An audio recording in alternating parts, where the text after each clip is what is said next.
प्रभु, एक तो इस पुत्री का हमारे जीवन में आगमन और इस शुभ अवसर पर आपका और माता पार्वती का यहाँ पर उपस्थित होना, मैं तो धन्य हो गया प्रभु। मैं इसके प्रति अपना प्रत्येक दायित्व सप्रेम सहर्ष पूरा करूंगा। हमारा आशीर्वाद सदैव आपके साथ है जनक, किंतु मैं यहाँ केवल एक ही उद्देश्य से नहीं आया था।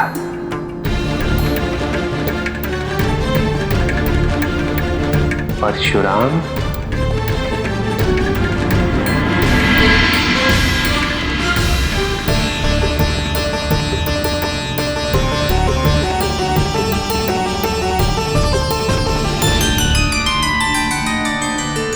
मिथिला में आपका स्वागत है।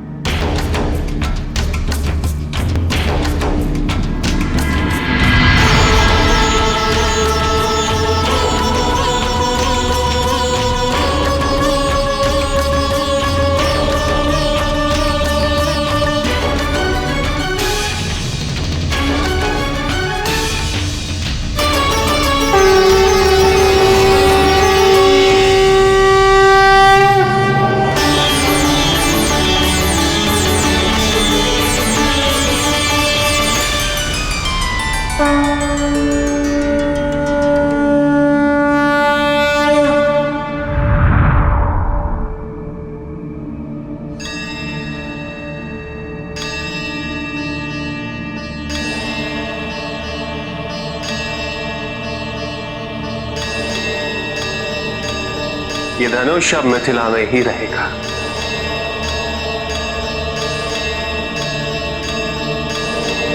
ये धनुष मैंने अपने परम शिष्य परशुराम को दिया था। उन्होंने वर्षों इसका ध्यान रखा, इसकी सुरक्षा की। राजऋषि जनक, अब आपके संरक्षण में इसका सम्मान, इसकी प्रतिष्ठा बनी रहे, इसका दायित्व आपका है।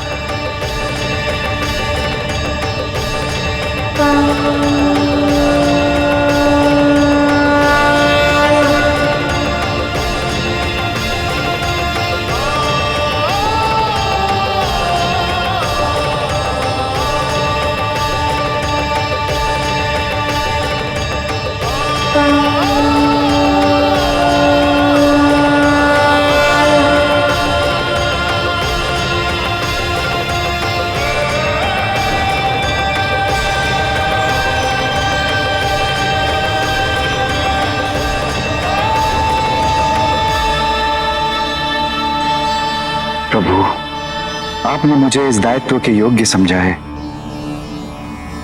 मैं इसका संपूर्ण रूप से ध्यान रखने का हर संभव प्रयास करूंगा। किंतु राजऋषि जनक, आप जो भी कहना चाहते हैं निसंकोच होकर कहिए। एक शंका है प्रभु।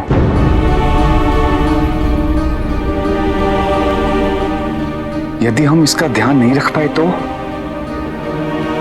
और ध्यान रखेंगे भी तो कैसे? ये धनुष आपका है प्रभु। इस पूरे राज्य में कोई भी नहीं जो इस धनुष को हिलाने की क्षमता रखता हो।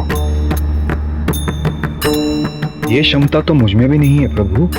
सीता में है।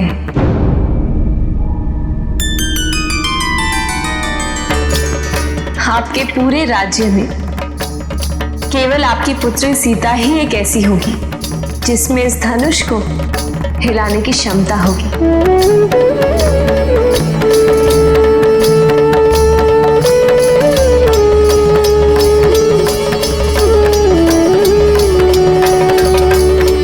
सीता के जीवन में इस धनुष का एक गहरा संबंध है, इसीलिए इस धनुष की स्थापना सीता के समीप की गई है।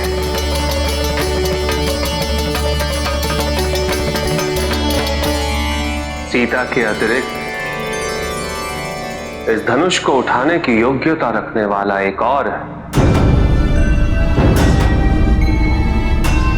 जिसका भविष्य में यहां आगमन अवश्य होगा।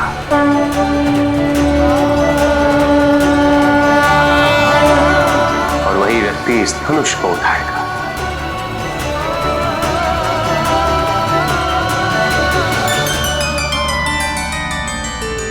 राजऋषि जनक, वही व्यक्ति आपकी सबसे बड़ी चिंता से आपको मुक्त करेगा।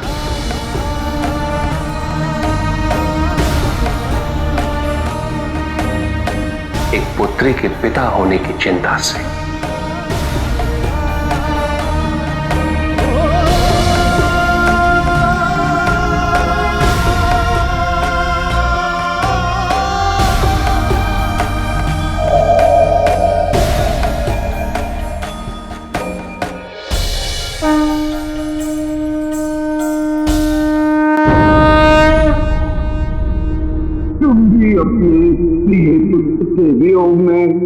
प्राणों को त्यागोगे। महाराज, महाराज मैं आपसे। मैं जानता हूं आप क्या कहना चाह रहे हैं, किंतु मैं आपका निवेदन स्वीकार नहीं कर सकता। मेरे पुत्र इसी महल में रहेंगे। उनकी विद्या का क्रम जैसा चल रहा है वैसा ही चलते रहेगा। सर्वश्रेष्ठ गुरुओं का मार्गदर्शन उपलब्ध है यहाँ, तो फिर गुरुकुल जाने की आवश्यकता ही क्या है? राम आपके उत्तराधिकारी होंगे।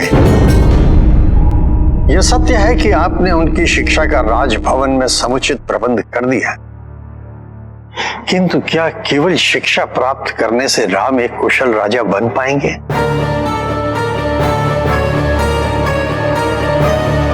यदि वो बाहरी संसार की समस्याओं, वास्तविकताओं से परिचित ही नहीं होंगे तो उनके समाधान हेतु निर्णय कैसे लेंगे? शिक्षा के साथ साथ जीवन के अनुभव ही किसी व्यक्ति को उसके आचरण, उसके चरित्र, उसके व्यक्तित्व की संपूर्णता तक पहुंचा सकता है। क्या मोह के वशीभूत होकर राम को इस भवन तक ही सीमित रखना उनके विकास को अवरुद्ध करना नहीं होगा? गुरु होने के नाते मेरा यह मत है कि राम को गुरुकुल भेजना आवश्यक है। नहीं, मैं अपने पुत्रों को अपने से दूर नहीं कर सकता। राम को तो कदापि नहीं।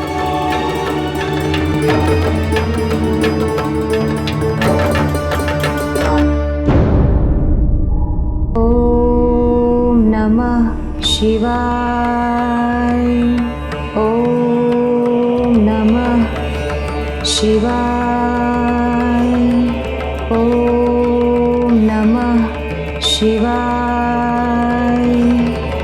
ओम नमः शिवाय। ओम नमः शिवाय। ओम नमः शिवाय। ओम नमः शिवाय। मंदोदरी,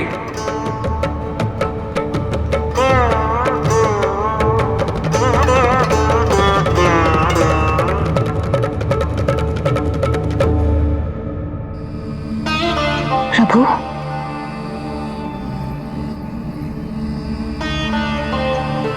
प्रणाम प्रभु।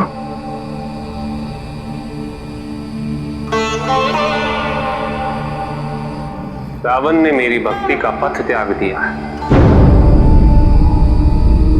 किंतु तुमने ये सिद्ध कर दिया मंदोदरी कि सच्ची भक्ति वही है जो जीवन की परिस्थितियों से प्रभावित नहीं होती, परिवर्तित नहीं होती। मांगो मंदोदरी, अपना इच्छित वर मांगो। एक पुत्र प्रभु।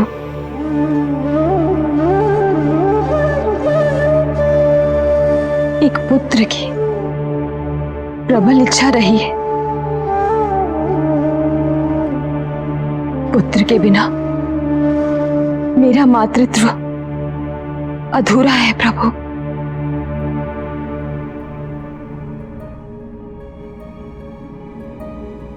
पुत्र की प्राप्ति होगी। शीघ्र होगी। वो परम प्रतापी होगा। उसकी वीरता एवं शक्ति की प्रशंसा तीनों लोकों में होगी।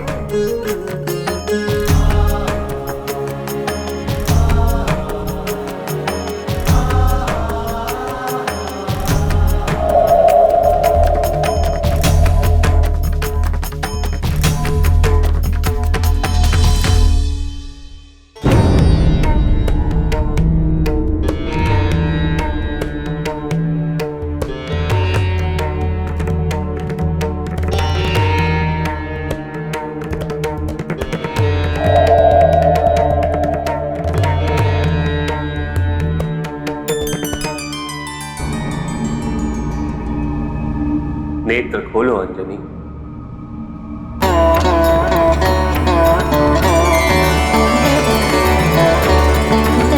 प्रभु,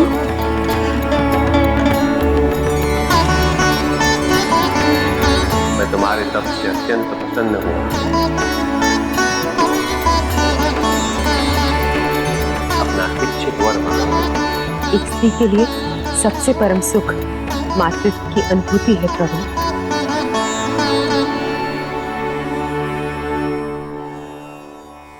मैं तुम्हें वरदान देता हूं, तुम्हें एक पुत्र प्राप्त होगा।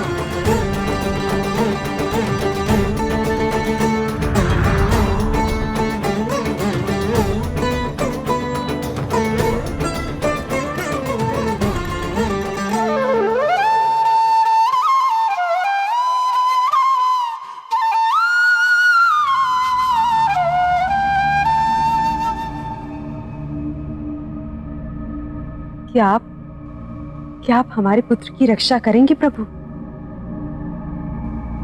तुम्हारे पुत्र को किसी के संरक्षण की आवश्यकता नहीं पड़ेगी। अर्थात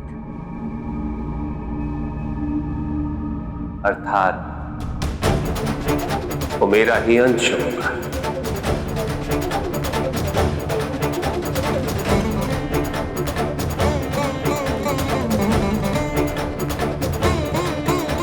भविष्य में तुम्हारा पुत्र नारायण के मानव अवतार का संरक्षक बनेगा। वायु की कृपा उस पर सदैव बने रहे, इसलिए उसे पवन पुत्र के नाम से भी जाना जाएगा। वो सबसे शक्तिशाली है, अत्यंत बुद्धिमान हो,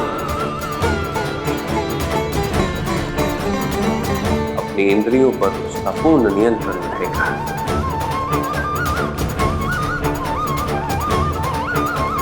उसकी भक्ति उसे संपूर्ण बनाएगी।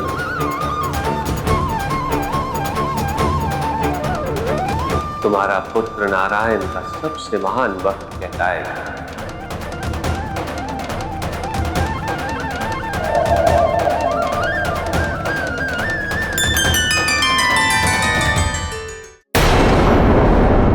स्वामी, मैंने आपको कभी नहीं रोका, किंतु अब मैं मौन नहीं रह सकती। और जिस उद्देश्य के लिए आप इतने वर्षों से प्रयास कर रहे हैं, उसे आपको त्याग देना चाहिए।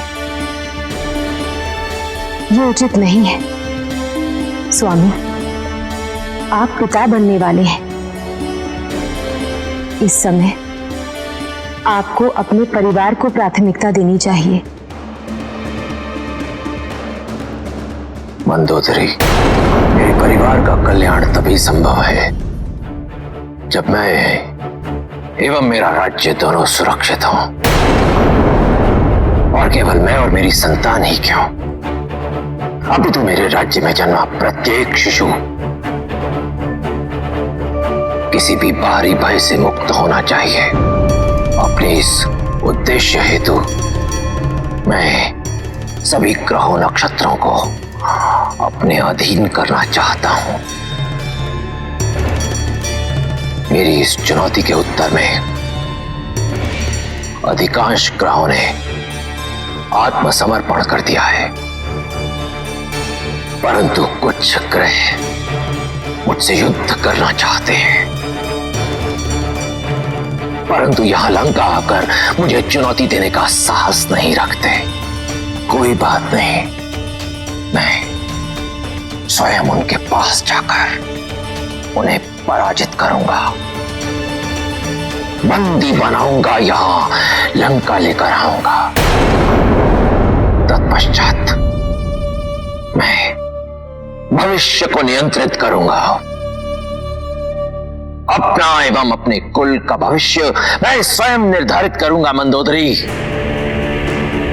इसके पश्चात केवल कुछ शत्रु और शेष रहते हैं,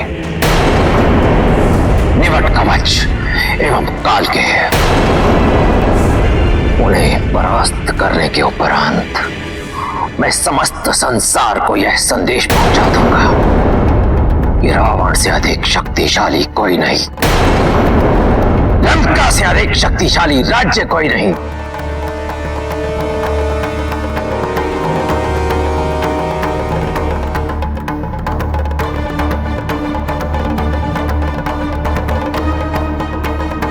मंदोदरी, मैं शीघ्र ही लौटूंगा। तुम अपना ध्यान रखना।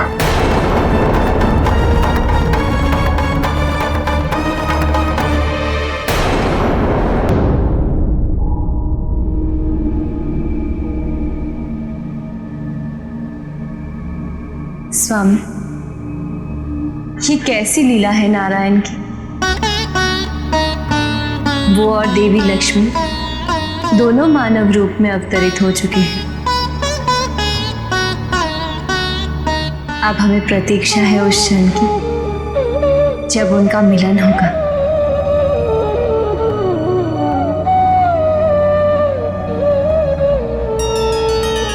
उन दोनों के मिलन में तुम्हारी भूमिका अत्यंत महत्वपूर्ण होगी, किंतु अभी उसमें समय है। स्वामी, हमें सीता की बाल्यावस्था के बारे में सुनाइए। हम उनकी हर एक लीला जानना चाहते हैं। तुम तो ये स्वयं अनुभव कर चुकी हो पार्वती कि संतान कैसे बड़ी हो जाती है, पता ही नहीं चलता।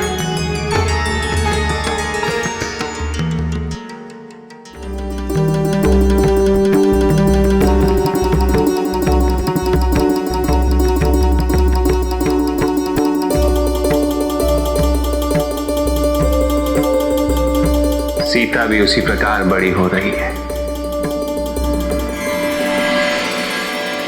उसके प्रति सब का मोह दिन प्रतिदिन बढ़ता ही जा रहा है।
ठहरो।